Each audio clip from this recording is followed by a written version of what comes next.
जय हिंद। आज हम समझते हैं भारत का राष्ट्रीय गान और भारत का राष्ट्रीय गीत के बारे में। भारत का राष्ट्रीय गान सबको पता है, जन गण मन अधिनायक जय हे भारत भाग्य विधाता। क्या है भारत का राष्ट्रीय गान? इसको लिखा था रविंद्रनाथ टैगोर ने। इसको गाने में 52 सेकेंड लगता है, जबकि आपातकाल की स्थिति में जब देश में विकट संकट परिस्थिति आ जाती है इसको गाते हैं 20 सेकेंड में शॉर्टकट में, कोई दिक्कत। इसको संविधान सभा द्वारा 24 जनवरी 1950 को राष्ट्रीय गान घोषित किया गया। इसलिए किया गया कि 24 जनवरी 1950 का संविधान सभा का अंतिम बैठक हुआ। राष्ट्रीय गान राष्ट्रीय गीत दोनों को 24 जनवरी 1950 को राष्ट्रीय गीत और राष्ट्रीय गान घोषित किया गया। और इसको लिया गया कहाँ से? तत्वबोधिनी पत्रिका के 13 पंक्तियों में से एक जो बढ़िया पंक्ति था। तत्वबोधिनी पत्रिका मान लीजिए एक किताब, उसी का पेज था, 13 पेज में से एक पंक्ति था जो लिखा था जनगण मन, उसी को खींच लिया गया, वही बन गया भारत का राष्ट्रीय गान। पूछेगा राष्ट्रीय गान किस पत्रिका से लिया गया? तत्वबोधिनी पत्रिका से। किसने लिखा? रविंद्रनाथ टैगोर। गाने में कितना सेकंड? 52 सेकंड। आपातकाल के दौरान 20 सेकंड। कब संविधान सभा द्वारा इसे राष्ट्रीय गान घोषित किया गया? 24 जनवरी 1950।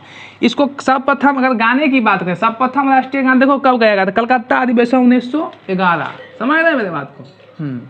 इसमें कुछ विवाद है, बीच में लाइन है पंजाब सिंध गुजरात मराठा, मतलब पंजाब सिंध, सिंध जो कि पाकिस्तान में है। भारत के राष्ट्रीय गान में सिंध का चर्चा क्यों है? अब देश आज़ाद हुआ 15 अगस्त 1947 को, उससे पहले सब एक था और 1911 ईस्वी में सर्वप्रथम गाया गया।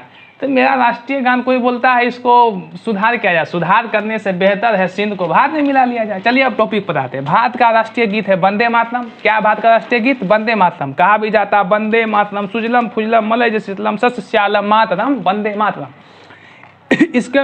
इसमें भी कुछ लोचा है। जब इसको उर्दू में अनुवाद करके मौलाना लोग को दिया गया, बोला गाइए, तो बोला ठीक है। जब हिंदी में दिया गया तो बोला इसमें धरती माँ की पूजा है। समझ रहे हैं? हालांकि मुस्लिम लोग एक ईश्वरवाद है, वो अल्लाह को ही पूजा करते हैं। मेरा संविधान में कहीं ये भी नहीं लिखा गया कोई व्यक्ति को जबरदस्ती राष्ट्रीय गान राष्ट्रीय गीत गवाया जा सकता। लेकिन ये जरूर है, अगर कोई राष्ट्रीय गीत गा रहा है तो आप डिसिप्लिन में रहेंगे। आप उसका अगर सम्मान नहीं कर सकते तो उसका बेइज्जती भी नहीं कीजिए।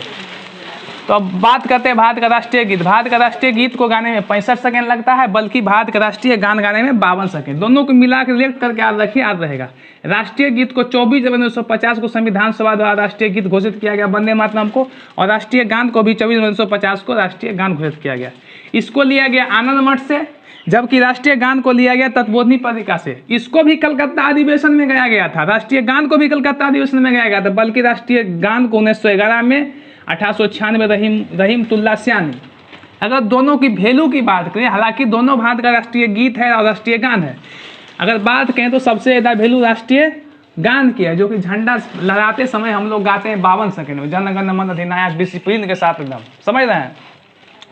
और एक इम्पोर्टेंट पॉइंट कि बांग्लादेश के राष्ट्रीय गीत अमार सोनार बांग्ला के लेखक थे रविंद्रनाथ टैगोर, हमारे गुरु जी। समझ रहे हैं मेरे बात? गुरुदेव।